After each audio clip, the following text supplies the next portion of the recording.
আপনাদেরকে আরো একবার জানিয়ে রাখি, হাওড়ায় আগুন আগুন হাওড়ার ডোমজুড়ের নীলাঞ্জনা পার্ক সংলগ্ন এলাকায় একটি ফ্যাক্টরিতে আগুনে ভয়াবহ এতটাই যে কয়েক কিলোমিটার দূর থেকেও নজরে আসে।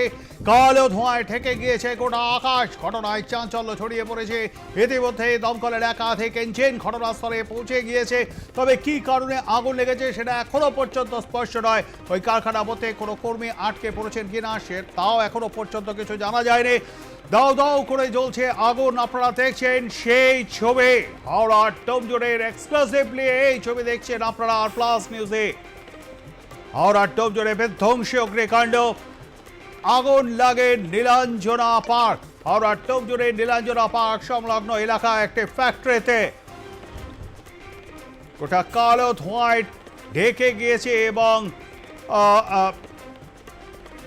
দেখছেন আপনারা পুরো কুণ্ডলে পাকে ধোঁয়া যেমন উঠছে তেমন কিন্তু কয়েকটি বিস্ফোরণও কিন্তু দেখা গেল। অর্থাৎ এটি গ্যাস সিলিন্ডার বলে প্রাথমিকভাবে মনে করা হচ্ছে, অন্য কিছু হতে পারে সেটা কিন্তু এখনো পর্যন্ত স্পষ্ট নয়। তবে ইতিমধ্যে দমকলের একাধিক ইঞ্জিন পৌঁছে গিয়েছে ঘটনাস্থলে। এক্সক্লুসিভলি আপনারা এই ছবি দেখছেন আর প্লাস নিউজে হাওড়ার ডোমজুড়ের নীলাঞ্জনা পার্ক এলাকায়।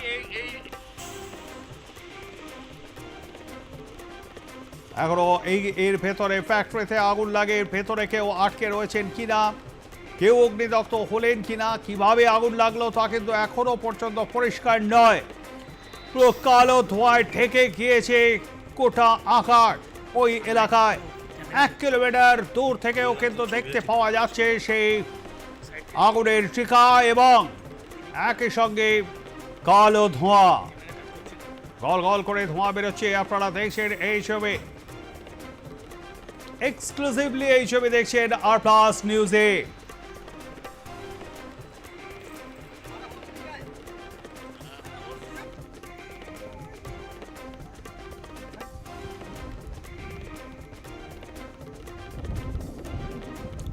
ইতিমধ্যে দমকলে 15টি ইঞ্জিন পৌঁছে গিয়েছে ঘটনাস্থলে এবং তাদের আশু লক্ষ্য যেভাবে হোক আগুনটাকে নিয়ন্ত্রণে নিয়ে আসা।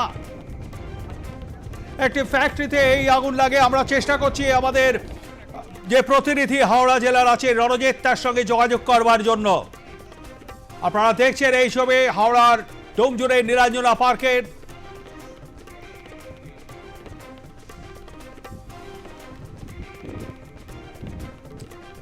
ইতিমধ্যে ঘটনাস্থলে পৌঁছে গেছে দমকলের 15টি ইঞ্জিন।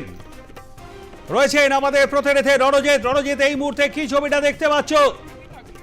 কবিতা, এই মুহূর্তে কিন্তু ভয়ঙ্কর একটা পরিস্থিতি রয়েছে। ঘটনাস্থলে দমকলের 15টি ইঞ্জিন তারা কিন্তু যুদ্ধকালীন তৎপরতায় কাজ শুরু করছে। তবে এই কারখানার ভেতরে কিন্তু এখনো পর্যন্ত দমকল কর্মীরা তারা কিন্তু পৌঁছাতে পারেনি, কারণ প্রচুর কেমিক্যাল সেগুলো মজুত করা ছিল এবং মূলত সেই কেমিক্যালেই যে ছবি দেখাচ্ছি একেবারে ভয়াবহ আগুন। এবং সেই আগুনের সামনে কিন্তু প্রায় 100 মিটার দূর থেকে কিন্তু দাঁড়িয়ে থাকতে হচ্ছে, কারণ সামনে যাওয়া যাচ্ছে না। একদিকে যেমন কালো ধোঁয়ার সঙ্গে রয়েছে, তার মধ্যে কার্বন রয়েছে এবং পাশাপাশি প্রচন্ড গরমের উত্তাপ সেটা কিন্তু একেবারেই রয়েছে। সেক্ষেত্রে দমকল কর্মীদের কিন্তু যোগাযোগ বিচ্ছিন্ন হয়ে গিয়েছে আমাদের প্রতিনিধি রণজিতের সঙ্গে। আমরা দেখে আরো একবার জানিয়ে রাখি, আগুন ভয়াবহ অগ্নিকাণ্ড হাওড়ার ডোমজুড়ে নীলাঞ্জনা পার্ক এলাকায় একটি ফ্যাক্টরিতে। প্রচুর দাহ্য পদার্থ মজুত থাকায় এই আগুন দ্রুত ছড়িয়ে পড়ে ওই ফ্যাক্টরিতে। আপনারা দেখতে পাচ্ছেন সেই ছবি। ঘটনাস্থলে পৌঁছে গেছে দমকলের 9 করে 15টি ইঞ্জিন।